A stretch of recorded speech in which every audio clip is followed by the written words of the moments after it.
It appears that corporate America is deathly afraid of soon-to-be Congresswoman Nina Turner, and they are pulling out all the stops to prevent her from winning her primary. Now, they are doing that by organizing gigantic fundraisers to fund her opponents and basically bury the race with money. Now, the Daily Poster is reporting that Washington lobbyists and business-friendly Democrats are hosting a Beltway fundraiser to try to block Nina Turner's victory in the August 3rd Democratic primary for Ohio's 11th congressional district. Now, Andrew Perez and Joel Warner write, quote, last week, former Secretary of State Hillary Clinton endorsed Turner's opponent, Shontel Brown, and what observers saw was a response to Turner's association with Senator Bernie Sanders. On that same day, lobbyists and corporate-aligned Democratic House coalition hosted a fundraiser to boost Brown after a poll sponsored by Turner's campaign found her with a commanding 50-15 lead in the race. Punchbowl also reported an invite last week for a fundraising, posted an invite for a fundraising reception honoring Shontel Brown. Representative Pete Aguilar, California caucus vice chair of the corporate New Democrat coalition in the House, was listed as a special guest at the event. The coalition's PAC New Dem Action Fund was also listed as a host. The fundraising invite said the host committee in formation for the event was a PAC known as the Protecting Our Vote Federal PAC. Now, they say that they're a voting rights-oriented political action committee, and they also have an affiliated super PAC called Protecting Our Vote PAC that has made small independent expenditures supporting Shontel Brown. So obviously you can see the establishment connection here. According to its website, Protecting Our Vote is claiming to be building a state-of-the-art research, digital, and communications infrastructure, which, of course, people working there will be highly paid, in order to mobilize, persuade, and turn out every African American possible on the issues that impact their communities and affect their lives. Now, you might be thinking, wait a minute, isn't that a good goal? Don't you want more African Americans turning out in elections? Well, yes, absolutely, I do. African Americans are the backbone of the Democratic Party, some of the most important voters in some of the most important places. Absolutely. So, but of course, being against it, you might ask, oh, well, why don't you want this PAC to help try to turn out African American voters? Well, the issue with this is who is funding this, who is supporting this, who the PAC is working for.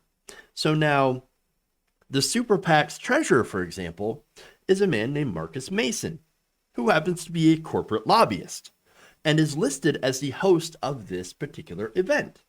Mason's client includes Fox News parent company, Fox Corporation, private equity giant Carlyle Group, student loan servicer Navient, the National Alliance for Public Charter Schools, tech giant Google, and gig delivery company DoorDash.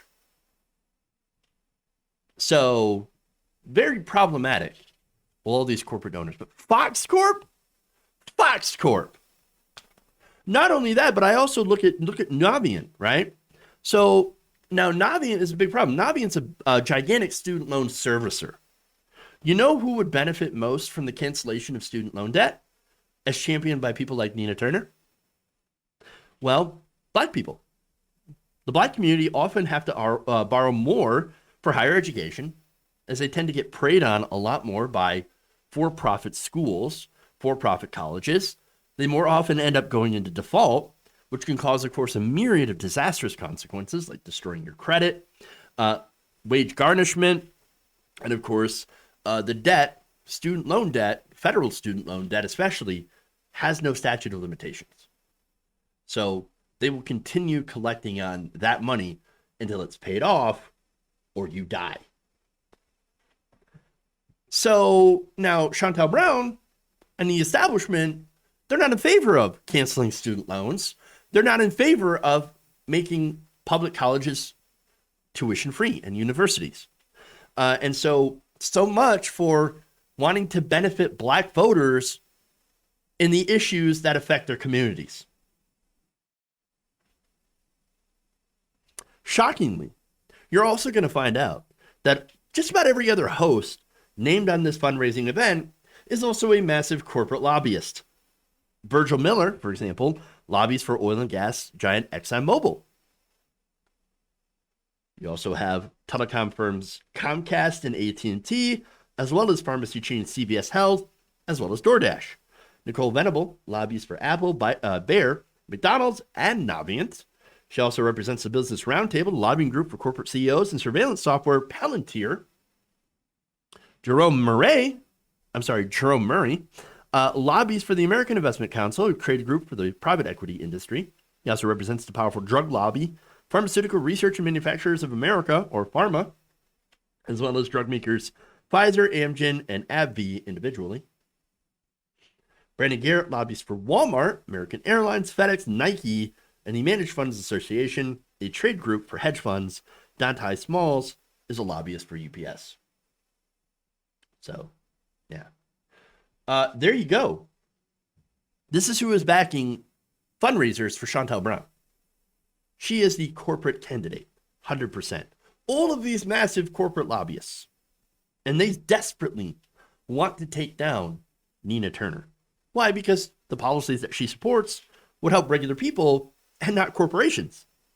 She would also, God forbid, vote to raise their taxes, given the opportunity, to make them pay their fair share. Obviously, it is America, we can't do that. So we've got to go and hold some swanky fundraisers and drop loads and loads of corporate cash onto her opponent, who, if she wins, will be indebted to the donors, because that's how it works. Whereas Nina Turner, she is funded primarily by the people. And so when she gets into office, she will be indebted to the people, to you, the voter. And that's why they want to stop her from winning, because she might actually, shocker, represent you. If you enjoyed this video, please give us a like and share with your friends. You can subscribe and help out the channel by becoming a patron. It's patreon.com/Jeff Waldorf, or you can become a channel member as well by hitting the join button below.